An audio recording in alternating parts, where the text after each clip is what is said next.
Of particular interest to me was the threat of Russian penetration of our election equipment itself. In May 2018, we released our preliminary findings on the issue of election security. We let the public know that in 2016, the Russian government had conducted a coordinated cyber campaign against the election infrastructure of at least 18 individual states, and possibly as many as 21. Other states also saw malicious activity, which the intelligence community has been unable to attribute to Russia. What we do know is that Russian operatives scanned election databases looking for vulnerabilities. They attempted to break in, and in some cases, they were actually successful in penetrating voter registration databases. Thankfully, as of May 2018, our committee had not seen any evidence that actual vote tallies or voter registration rolls were changed. But given our limited information on state audits and forensic examinations of states' own election infrastructures, we cannot rule out that activities were successfully carried out that we just don't know about yet. In our report, we raised concerns about a number of potential vulnerabilities that remain in our election infrastructure. Voting systems are outdated, and many of them do not have a paper record of votes. Without a paper record, there is no way to reliably audit a vote tally and confirm that numbers haven't been changed. We found that 30 states use paperless voting machines in some jurisdictions, and that 5 states use them exclusively, leaving them vulnerable to manipulation that cannot be reconciled or reversed.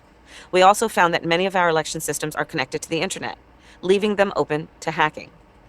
Even systems not regularly connected to the internet are nevertheless updated by software that must be downloaded from the internet.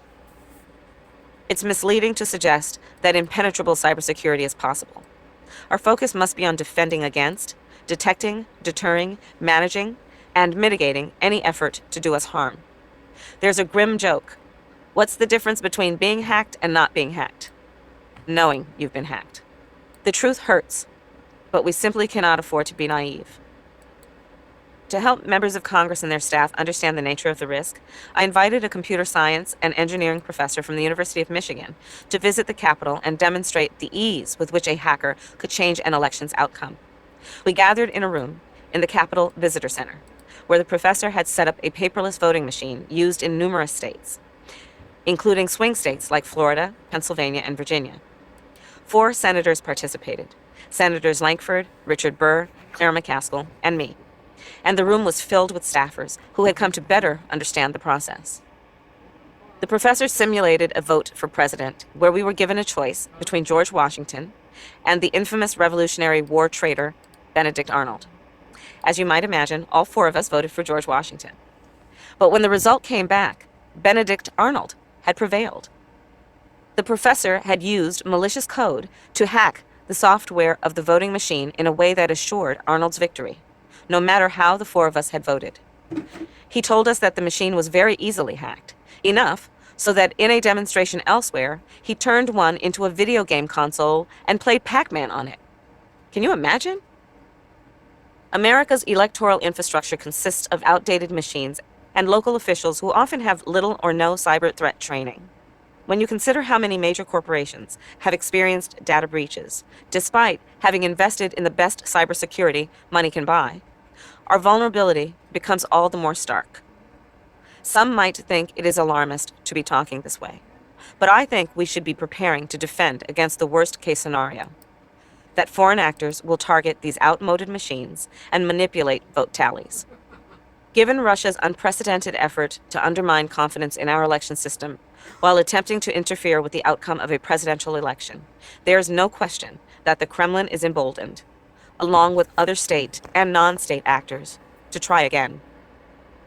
At the time, James Lankford and I were the only members of the Senate who served on both the Homeland Security and Intelligence Committees. As such, we were uniquely suited to come together in a nonpartisan way to develop legislation to combat these attacks. At the end of December 2017, together with other senators, we introduced a bill, the Secure Elections Act, that would protect the United States from future foreign interference in our elections.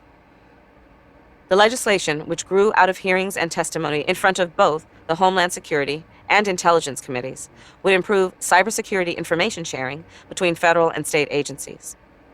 It would create a process by which election officials could receive top-secret security clearance, allowing them to have timely access to classified material, as in a case where we learned that Russia had attacked their machines. It would establish clear expert guidelines for securing election systems, including, for example, the need for paper ballots. Russia might be able to hack a machine from afar, but it can't hack a piece of paper. And it would provide $386 million in grants for cybersecurity improvements. It would also establish what's known as a bug bounty program for election infrastructure. Commonly used in tech firms, a bug bounty is a system by which altruistic hackers are paid for identifying software vulnerabilities. It's an economically efficient way to quickly patch bugs that could be exploited by malicious actors. We owe it to ourselves to continually test our system's security, just as we'd test the smoke alarm in our home. No one wants to wait for the house to catch on fire in order to realize the battery is dead. Remarkably, despite the bill's bipartisan support, as of this writing, it has yet to receive a vote in the United States Senate. Though it was introduced nearly a year before the 2018 midterm elections, the White House opposed the bill, and the Senate Majority Leader refused to bring it to the floor. And so I am, indeed, kept up at night, knowing the scale of our vulnerabilities, and knowing that actions we should be taking immediately have stalled out, without justification.